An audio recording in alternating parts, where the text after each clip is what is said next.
Buen día, compañeros de la PyCon Latam. Bienvenidos a este ciclo de charlas. El día de hoy tenemos presente a uno de los speakers de la PyCon Latam de 2019, quien es Álvaro. El día de hoy, ¿nos podrías platicar, Álvaro, cuál ha sido, quién eres tú, cómo estás envuelto en los proyectos de Python?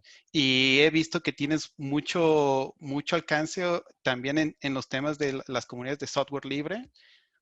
¿Nos podrías hablar tantito de ti? Sí, claro. Buen día a todos.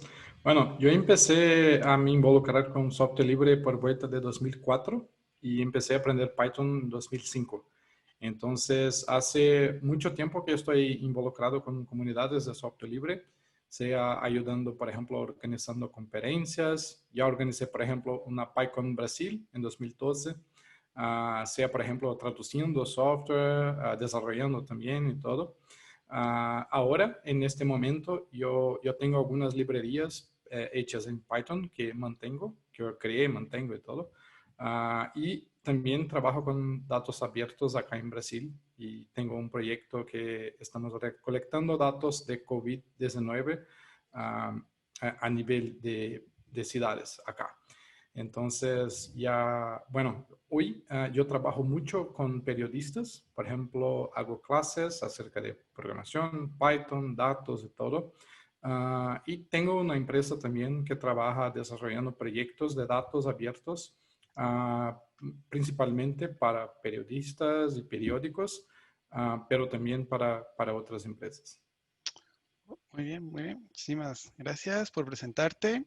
Uno de los temas que tú nos hablaste en la PyCon Latam pasado fue la posverdad, que nos mencionabas sobre las noticias, cómo las estamos percibiendo y todo eso. ¿Cómo utilizaste Python para dar esta solución principalmente a los datos? ¿Cómo fue tu mapa, tu seguimiento para esto? Bueno, yo empecé a trabajar con periodistas más o menos en 2014, 15. Fue cuando yo vi que podría ayudar a otras comunidades. Entonces, yo, por ejemplo, ya estaba muy involucrado en la comunidad Python, en otras comunidades de software libre también, pero yo pensé que podría crear como que un impacto más grande de mi trabajo si yo pudiera ayudar personas que en general no tienen tanto acceso a tecnología o no tienen, por ejemplo, muchos desarrolladores ayudando y todo. Entonces, por una invitación de una amiga, yo empecé a hacer proyectos de periodismo de datos. Y entonces yo estoy trabajando como que todos los días en proyectos de datos abiertos para ayudar periodistas a tener acceso más fácil, más rápido a los datos para entonces crearmos como que reportajes de todos acerca de los factos, ¿no? De la vida real, lo que los datos dicen y de una manera también combatir la desinformación. Eh, esto es muy interesante. De hecho, me da como que curiosidad, ¿cómo fue tu inicio? O sea, ¿qué fue lo que te llamó así decir, yo quiero ser parte de esta comunidad de Python? ¿Qué fue lo que te involucró a, pues, hacer todo este desarrollo, a crecer? Porque yo creo que muchas veces estamos en un sistema que pues, realmente es difícil, pues no lo veo como otros países que te metes a participar en proyectos de código abierto y como que a fuerzas quieres pues un retorno, ¿no? ¿Y Sí, qué fue lo que te motivó al inicio, casi cuando ibas empezando? bueno, yo empecé a aprender Python porque me gustó mucho el lenguaje. En 2005 no tendría como que un montón de empresas necesitando desarrolladores Python, ¿no? Entonces, Ujú. yo conocí el lenguaje leyendo en Internet. Me gustó mucho los valores por detrás del lenguaje, como que el Zen del Python, import this, me gustó mucho y entonces yo empecé a aprender. Pero ya estaba involucrado en software libre, ¿no? Y en 2006 yo fui por la primera vez en un congreso de software libre en Brasil, que en la época fue el más grande congreso en Latinoamérica de software libre. Eso fue como que, bueno, por muchos años este congreso tenía como que 10,000 personas, 8,000 personas y todo. y es un congreso grande. Todavía no existen hoy más, pero cuando fue la primera vez, en 2006, después fui como que todos los años. Yo vi que tendría como que una fuerza a conocer más las personas que están también involucradas en desarrollar el software, que no era solo una cosa como que online, que podríamos también ayudarnos de otras maneras y todo, no solo con el código y todo más. Entonces, desde entonces empecé a intentar encontrar comunidades de cosas, de herramientas, software, todo que utilizo. Y desde siempre, bueno, intenté organizar pequeñas conferencias y todo. Entonces, en la época yo vivía en Río y empecé a buscar contenido acerca de Python de personas que viven en Río. Entonces, encontré un grupo local, empecé a enviar correo electrónico, cambiamos mensajes, todo, y después organizamos pequeños encuentros hasta que en 2012, después, la comunidad de Python en Río era como que muy grande y organizamos la conferencia nacional de Python en la ciudad. Oh, suena bastante genial. Como esa participación de animarte, estamos hablando del 2012, todavía pues no es tan grande como hoy en día Python en toda Latinoamérica. ¿Cuáles fueron Ujú. tu problemática para atraer gente principalmente a que se uniera a este movimiento? Porque hay muchos que a lo mejor nos da miedo, no sabemos cómo dar ese primer paso de Ajá. participar. Sí. Bueno, o que hicimos fue intentar primero buscar las compañías que ya utilizan Python, que conocemos, por ejemplo, una persona, otra que es de algún grupo, e intentar hacer con que las compañías puedan no solo apoyar el Congreso, pero también poner gente en el Congreso para que la gente pueda de una manera incentivar que más Ujú. gente permanece en el Congreso y todo. Y también una cosa que intentamos hacer fue como que crear pequeños grupos locales. Por ejemplo, si hay una comunidad muy fuerte de Python en Río y otra en São Paulo y otra en Curitiba, es más fácil hacer una cosa nacional que sea como que la reunión de las comunidades locales. Entonces, una cosa que intentamos hacer fue crear mejores comunidades, más fuertes comunidades locales. Porque, por ejemplo, si yo vivo en Curitiba, es más fácil para mí organizar un pequeño encuentro para 20, 30, 50 personas una vez al mes do que un encuentro para 800 personas una vez al año, ¿no? Entonces empezamos a hacer estos grupos locales y creamos una asociación en Sí, sí. Brasil que es llamada Asociación Python Brasil, que tiene como que hace la burocracia toda es hecha con la asociación. Entonces, si necesitamos, por ejemplo, emisión de, yo no sé la palabra en español, pero notas fiscales para, por ejemplo, Sí, sí. algún apoyo financiero, alguna cosa así. Esto es hecho por la asociación y la asociación intenta hacer como que esta ayuda para que las comunidades locales puedan uh, utilizar esa estructura y crear encuentros y todo más. Entonces, esto yo pienso que fue una cosa muy buena y intentamos mucho traer las compañías también, las empresas que utilizan Python para eso. Una de las cosas que estructuramos bien, yo pienso, fue también invitar a personas de otras comunidades. Por Otras ejemplo, comunidades.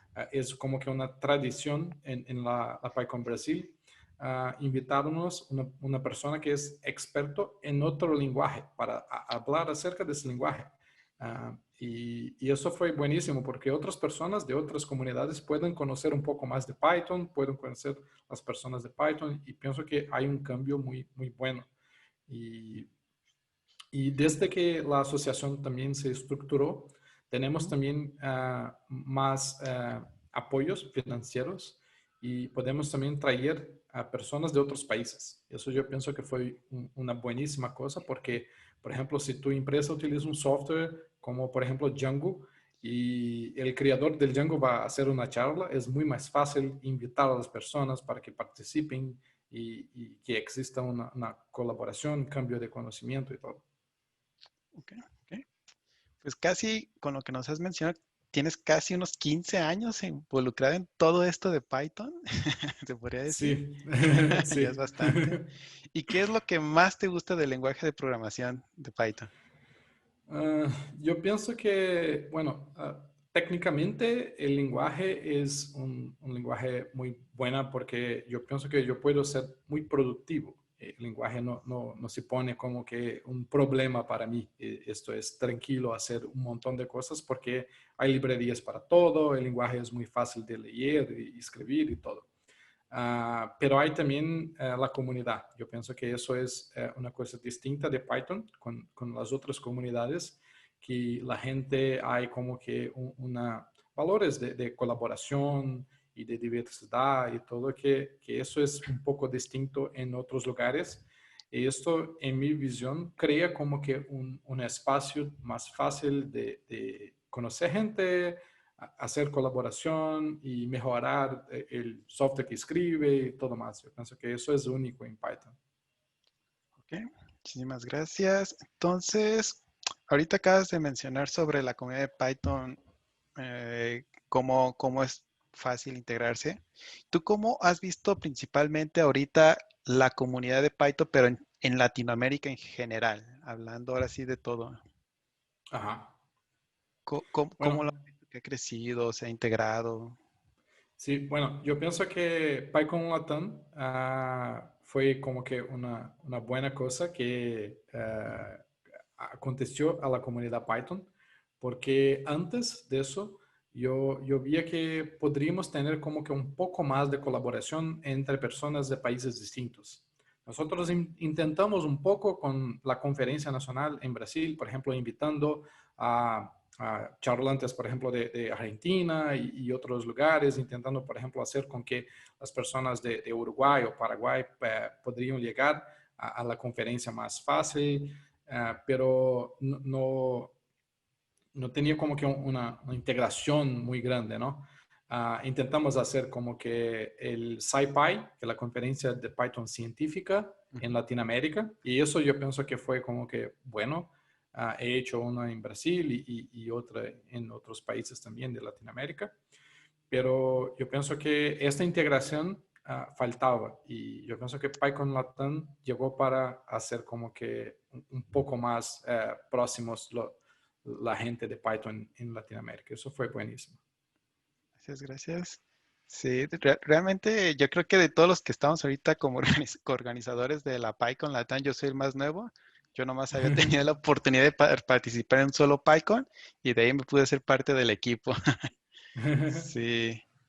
Y, Y una cosa más ajá, acerca de la comunidad de Python en Latinoamérica. Yo pienso que también las PyCon charlas fueron buenísimas para encender un poco este espíritu de colaboración acerca de Latinoamérica en Python, porque, bueno, esto incluso yo hablando con Naomi, ah, tuvimos esta idea de crear una pequeña conferencia solo para hispanohablantes de Latinoamérica en la PyCon de Estados Unidos. Y eso yo ok. pienso que fue buenísimo para tener un poco más de fuerza y mostrar también a los otros que van de otros países a Estados Unidos que hay, sí, una comunidad en Latinoamérica y todo. Sí, yo no recuerdo si la PyCon charla nació en el 2018, que fue el año que yo participé en la PyCon, pero fue realmente, había demasiada gente de diferentes países de Latinoamérica participando, queriendo, pues ahora sí haciendo ese gran viaje. Y yo creo que de ahí nació una parte de PyCon Latam, de lo mismo que tú acabas de mencionarte, pues hacerlo como en una zona más de Latinoamérica y traer toda la gente para poder contribuir principalmente. Sí, por supuesto. Sí. ¿Y tú, qué ventajas o desventajas estás viendo que tienen principalmente los developers, pero de Latinoamérica que utilizan Python? ¿Crees que se involucran mucho la comunidad o no? ¿O están más enfocados en el trabajo y hasta ahí? ¿Cómo lo Ujú. has visto tú? Bueno, yo pienso que ahora si conoces Python y tienes experiencia es buenísimo profesionalmente porque ya, bueno, hay mucho trabajo, ¿no? Es fácil poder trabajar con Python porque muchas empresas de todo el mundo necesitan personas que conozcan Python. Entonces eso yo pienso que es una ventaja. Y yo pienso que tenemos como que una oportunidad también por cuenta del valor de nuestras monedas, ¿no? Entonces, por ejemplo, el real, que es la moneda de Brasil, está como que un dólar, 5 real 50 centavos. Ujú. Y hace algunos años estaba como que un dólar 2 reales. Entonces O ahora se sea, puede trabajar, por ejemplo, para una compañía de Estados Unidos o Canadá o Europa y todo. Es mucho, va a tener una calidad de vida mejor porque puedes o trabajar menos pues sí. ¿sí? O entonces trabajar y ganar un poco más. Y eso es, yo pienso que es bueno. Todavía es un problema para desarrollar el propio país. Entonces yo pienso que es una desventaja porque, por ejemplo, si yo tengo una compañía acá y me gustaría tener como que un profesional con mucha experiencia, es Ujú. más difícil pagar un montón comparado, por ejemplo, con lo que podría ganar en dólares y todo. Entonces, eso es desafortunadamente un problema para la industria nacional. Sí.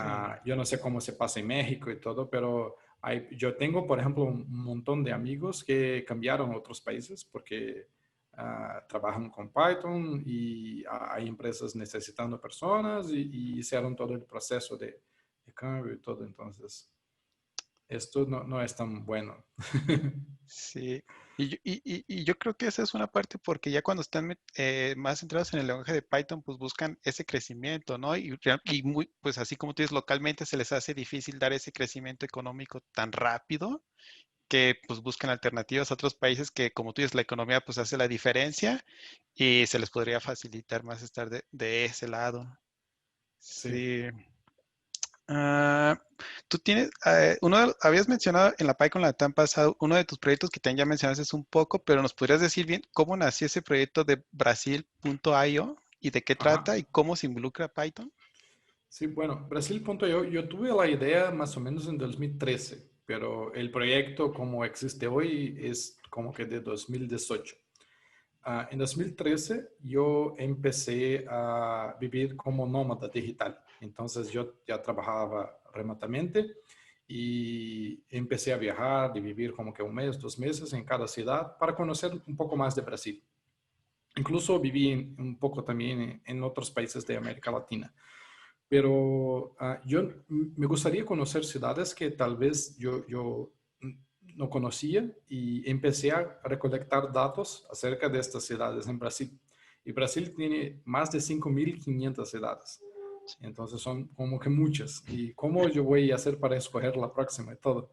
Entonces yo empecé a recolectar esos datos y en este proceso yo vi que el proceso fuera como que más difícil que podría ser. Por ejemplo, si el IBGE, que es el Instituto Nacional Responsable por Estadística y todo, si disponibilizase los datos en un formato mejor o de una manera un poco más fácil para hacer análisis y todo, mi vida sería más fácil, ¿no? Sí. Entonces, pero todavía yo puedo automatizar los procesos porque yo soy desarrollador. Entonces empecé automatizando algunos de estos procesos para convertir archivos, bajar como que un montón de archivos y juntar todo y todo más. ¿Qué pasa? Es que ni todas las personas conocen programación, Ujú. ni conocen tecnología bien. Entonces, la idea de crear Brasil.io fue justamente crear una comunidad de personas que está como que los interesaría tener datos abiertos acerca de Brasil en un formato que sea más fácil para que los otros ciudadanos puedan utilizar estos datos. Porque si creemos que en una democracia los ciudadanos tienen que tener como, por ejemplo, acceso a los datos del gobierno por cuenta de transparencia, Ujú. pero los datos no son accesibles a esas personas porque están en formatos muy técnicos de todo.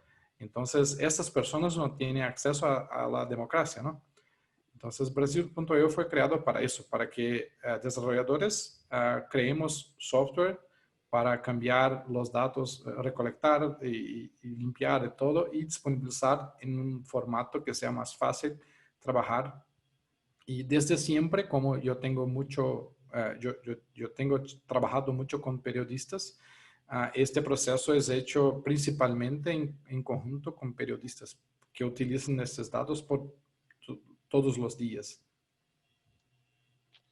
Ok, suena bastante genial, sobre todo porque lo que acabas de mencionar a veces, pues las noticias que puede dar el gobierno o algo así no pueden ser tan ciertas y este proyecto, a lo que recuerdo también de tu plática pasada, tratas de darle, pues que la gente tenga los datos correctos y también mencionaste algo, ahorita este mismo proyecto es el que se está encargando sobre el análisis del COVID, principalmente en Brasil, ¿o es otro distinto?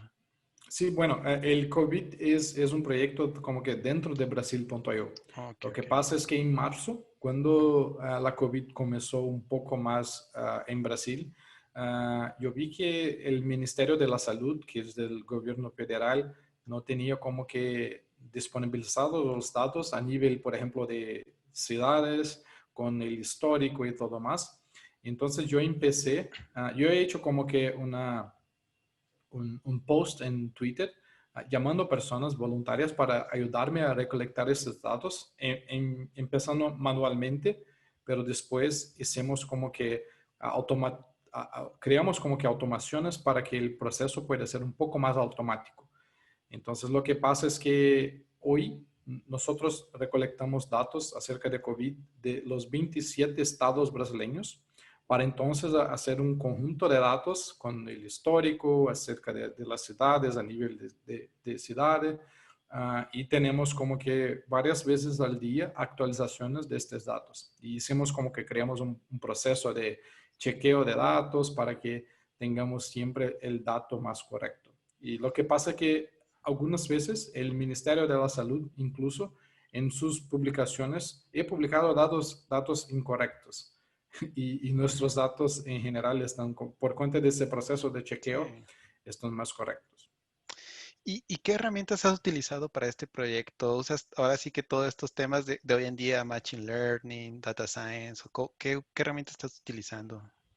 Bueno, para este proyecto tenemos como que un montón de herramientas distintas, pero empezamos como fuera en el principio, teníamos como que era necesario hacer una cosa rápido, empezamos poniendo todo en Google Spreadsheets y después empecé a crear software con Python y yo utilizo mucho mi librería Rose para convertir esos datos, juntar todo, limpiar y todo. Entonces empezamos con Google Spreadsheets y algunos scripts en Python. Y también hicimos algunas modificaciones en el código de Brasil.io para hacer la importación y actualización de los datos. El sitio Brasil.io utiliza Django. Django. Entonces ya utilizamos Django sí, hace mucho.